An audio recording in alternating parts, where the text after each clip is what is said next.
Escribir una columna es el reino más sofisticado del hablar sin saber, eso tan español que consiste en hablar sin tener ni puta idea. Esta cita que yo comparto pertenece a un artículo de nuestro invitado de hoy. Detrás de la columna, una conversación de Infolibre para personas que no se esconden, con Jesús Maraña.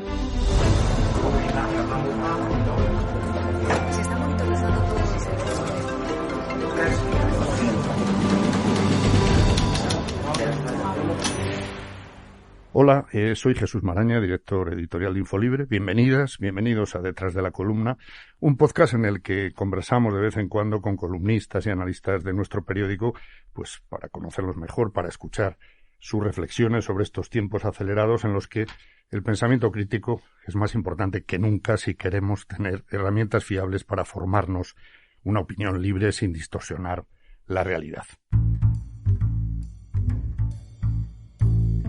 Nuestro compañero invitado hoy es periodista, aunque ha ejercido de casi todo, menos de lo que habitualmente se considera como periodista, ¿no? Durante unos años dedicado al periodismo deportivo y después ya guionista, cómico, presentador, escritor, conocido y muy reconocido por programas como Zapeando en La Sexta, Buenismo Bien en la cadena SER o Radio Gaga en Movistar. Quique Peinado, ¿cómo estás? ¿Qué tal? ¿Cómo estás, Jesús? Bueno, tu columna semanal en Infolibre, cada miércoles, lleva por título Aquí me cierro otra puerta. Y es un encabezamiento que tú mismo elegiste, ¿no? Sí. ¿Escribir opinión en España tiene consecuencias? Es decir, ¿cierra muchas puertas?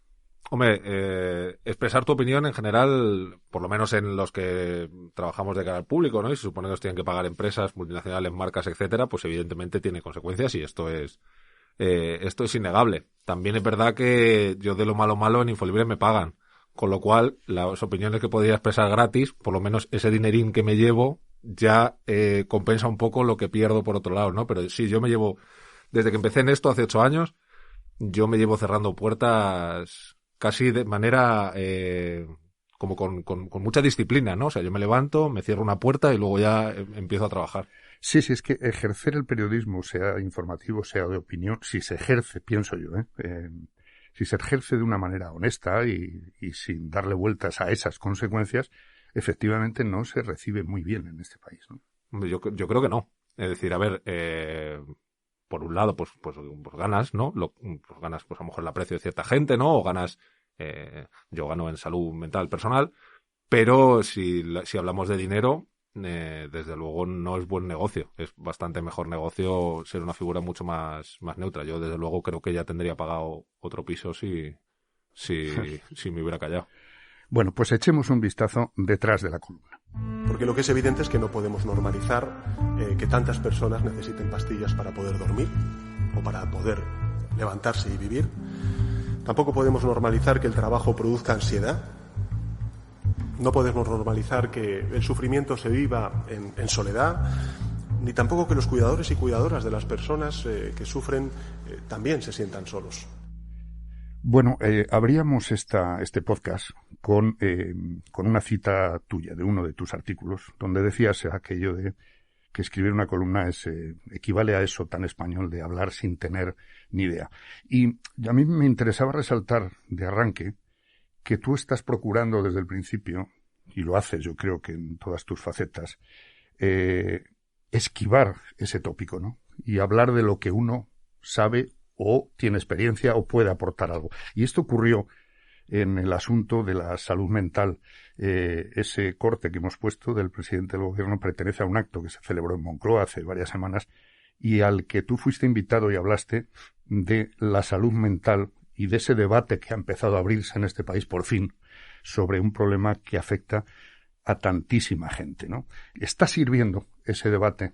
¿Crees que está empezando a pasar algo con la salud mental aquí? Sí, yo creo que a nivel social y a nivel político de palabra, yo creo que sí. Lo que pasa que yo, como persona de formación muy materialista, hasta que esto no se no se traduzca en una dotación fuerte, real y en un plan verdaderamente serio para tratar los grandes problemas que tiene los tratamientos de la salud mental en España, pues me parece que no habremos hecho gran cosa. Es verdad que todo comienza de una manera determinada, ¿no? Todo comienza con un debate. Los políticos suelen ir detrás de los debates que están en la calle, ¿no? Pero bueno, lo que anunció el presidente ese día es una dotación muy pequeña que no soluciona gran cosa, es más un gesto que otra cosa, y creo que España tiene capacidad para mejorar su nivel de salud mental. No ya diría en la media europea, pero por lo menos que no estuviéramos muy por debajo de la media europea en cuanto, por ejemplo, a psicólogos por habitante. Entonces, bueno, cuando eso se traduzca en dinero, estará conseguido algo. Mientras tanto, pues bueno, solo es lo que hay que hacer, que yo lo he aprendido en estos años del periodismo, sobre todo en contacto con asociaciones o con activistas y todo esto, que mover el árbol es importante, que es más importante de lo que creemos, y que la gente te pide que te mojes y te pide por algo, y te pide porque es que realmente es el primer paso a lo que hay que hacer, que es que todo esto se traduzca en dinero, que es como se hacen las cosas. Claro, el primer paso para abordar un problema es hablar del problema, Sí. Es que no sea un tabú hablar de esto, ¿no? Sí, además ahí yo creo que también en estos años me he dado cuenta que es una cosa que yo antes llevaba un poco mal, que era como que la gente que tiene cierta relevancia salga a hablar de sus cosas, y decía, joder, esta gente lo que quiere es protagonismo, ponerse delante, ganar cierto crédito social y tal. La realidad es que cuando tú estás en contacto con asociaciones o con gente que está trabajando en eso, lo que te dices vale muchísimo más que salgas y pongas un tuit, o que digas esto, que salgas en la prensa haciendo, o que me ayudes en una campaña, que pongas 200, 500, 1000 pavos. A ellos les viene mejor. Entonces te das cuenta de que evidentemente ellos, que son los que saben, pues hacen que son los que tienen claro que hablarlo es muchísimo más importante que una aportación puntual. Entonces yo creo que nuestro deber, el deber de la gente que tenemos un poco de repercusiones en los temas en los que creemos y los que creemos que no debemos meter, hablar. Claro, un asunto trascendente que merece reflexión y debate a fondo, pero en el Congreso, al escuchar cada semana esas sesiones de control, parece que se habla de otras cosas. Mire, como diría usted, ¿qué coño tiene que pasar en España para que usted asuma alguna responsabilidad? Señora presidenta, acabamos de ver de nuevo un claro ejemplo de cuál es... Siempre has procurado, Quique, comentar asuntos alejados del ruido político y centrarte más en lo cercano, en lo personal, en lo familiar o lo social. Y hace unos meses tú mismo escribiste que cada día te ocupa o preocupa menos lo que denominabas el día a día de la mezquina política española. Tú eres a la vez muy consciente de que todo en la vida es política y que el activismo político es imprescindible para que la democracia funcione y no dejemos la política en manos de los poderosos o de los que tienen otros intereses. Y además lo haces o intentas hacerlo en tu día a día con esa pizca o algo más que pizca que significa el humor. Es una herramienta eficaz el humor para rebajar la tensión, el ruido, la crispación, la solemnidad incluso. Yo no conozco otra. Yo ya no es una cuestión de voluntad, sino yo mi manera de expresarme, mi manera sobre todo de defenderme de las cosas que me afectan, de las cosas que me duelen. La única que yo conozco es la comedia. Me pasa en mi día a día, cualquier cosa que me pasa, a mí me pasa por un filtro cómico. Yo no soy un cómico, no tengo ni la capacidad actoral, ¿no? Ni la confianza en mi cuerpo, la confianza en mis aptitudes para ser un cómico, pero sí que tengo como una visión cómica de la vida. Y a mí es la manera que me sirve de expresarme en todo. Creo, además, esto me lo dijo Pablo Iglesias una vez, que él decía que el programa político más influyente de España durante mucho tiempo fue el Intermedio. Y yo creo que tenía razón. Que con la comedia muchas cosas entran, pero no lo hago premeditadamente, decir, no, mi táctica es hacerlo así, no, es mi manera de expresarme natural. Sí que creo que es más efectivo, pero yo tengo la suerte o la desgracia de que es como me sale. Y los españoles admitimos bien eso, entendemos el sentido del humor, lo diferenciamos de lo que es la información pura y dura. Ahí yo tengo un discurso que yo creo que está que tiene bastante lógica. Es un problema de código la comedia. Es decir, yo manejo un código, que es el código de la comedia, y hay otra persona que no lo maneja. No quiere decir que esa persona sea mejor, ni peor, ni más inteligente, ni menos. Simplemente no maneja. Yo he conocido personas muy inteligentes con carentes absolutamente de sentido del humor. Entonces, si yo le hablo desde el código de la comedia y él no me puede responder desde el mismo código, porque no tiene esa capacidad, igual que yo no tendría capacidad de responderle en otros tantos códigos, esa persona normalmente se frustra. Se frustra, se enfada, se ofende. Entonces es una cosa bastante complicada, porque tiene un punto de lógica, ¿no? Tiene un punto humano, el decir, yo no te sé responder como tú me lo estás diciendo, entonces yo me ofendo porque creo que te burlas de mí, que te ríes de mí, que me denigras, cuando no está ocurriendo, simplemente estoy utilizando otro código distinto.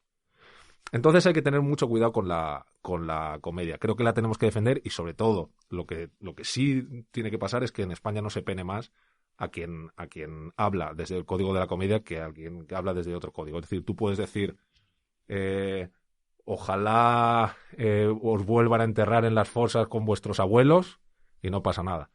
Si haces un chiste de fosas y de no sé qué o de no sé qué cosa, la gente no se lo toma del todo bien. Sin embargo, se dicen barbaridades todos los días en la televisión, en el Parlamento, y estas cosas pasan. Si haces un chiste, estás jodido. Sí, convendría que legisladores, fiscales y jueces también distinguieran el humor. Y si no saben manejar el código, que tengan unas leyes claras en las que no haya capacidad de la interpretación. Claro. Es decir, oiga, esto es animus iocandi y a correr, todo para adelante, ya está.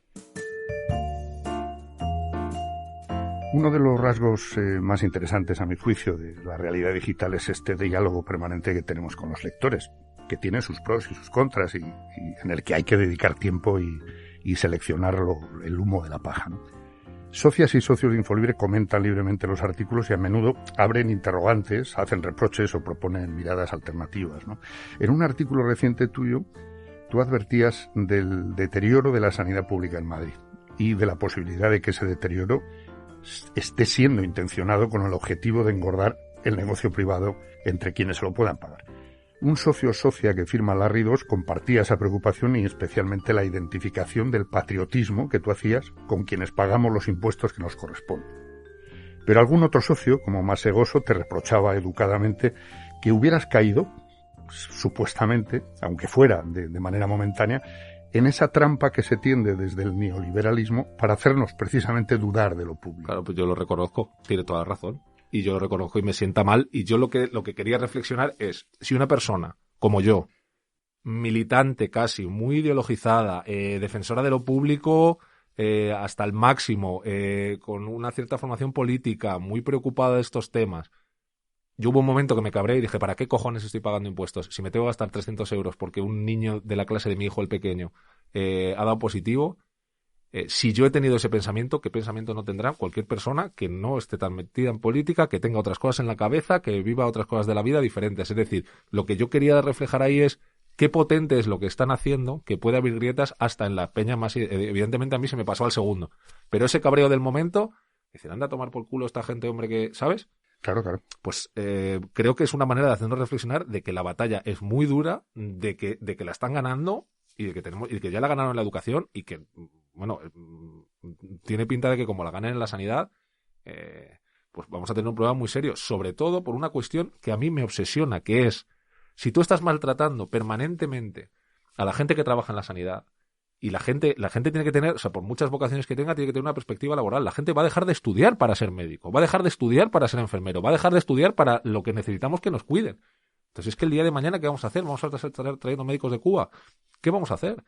Si no hacemos de los oficios más importantes de esta sociedad, maestro, médico, los fuerzas y cuerpos de seguridad del Estado, si no hacemos algo atractivo para que la gente se dedique a ello, hostia, es que nos vamos a tomar por culo como país, como sociedad y como todo. Entonces, hostia, hay que tener un poquito de... Hay que tener un cuidado tremendo y hay que dar la batalla, que es una batalla muy dura, porque lo que va en juego es algo muy importante. Y yo me di cuenta ahí y dije, joder, si yo estoy así, ¿cómo no estará otra persona que le dé más igual todas estas cosas? Claro. ¿Tú eres de los que se marcan deseos para el año siguiente? No, yo de hecho, desde hace muchos años es que me quede como estoy. Es decir, yo pues tengo mis cosas y paso mis cosas mal, pero yo a mí tengo todo cubierto, mis chiquillos tienen ropa y comida, puedo pagar mi casa, con lo cual yo toco madera que me quede como estoy. Bueno, pues oye, seguiremos leyéndote y reflexionando contigo, así que muchas gracias, Quique Peinado, y gracias a las socias y a los socios de Infolibre que con su apoyo sostienen un medio que reivindica un periodismo honesto y crítico. Eso es, y que le den clics a mis columnas, que a mí cuando está la primera más leída me hace mucha ilusión. Eso lo quiero hacer aquí, es muy importante, por mi ilusión personal. Si aún no formas parte de la comunidad de Infolibre, puedes suscribirte a nuestra web o regalar en estas fechas una suscripción a Infolibre para apoyar un periodismo sin miedo. Nos escuchamos de nuevo por aquí, en Detrás de la Columna. Un podcast producido por Taller de Ideas. Producción y montaje, Santiago Valiente. Un periodismo fiable necesita lectoras y lectores comprometidos. Suscríbete a Infolibre.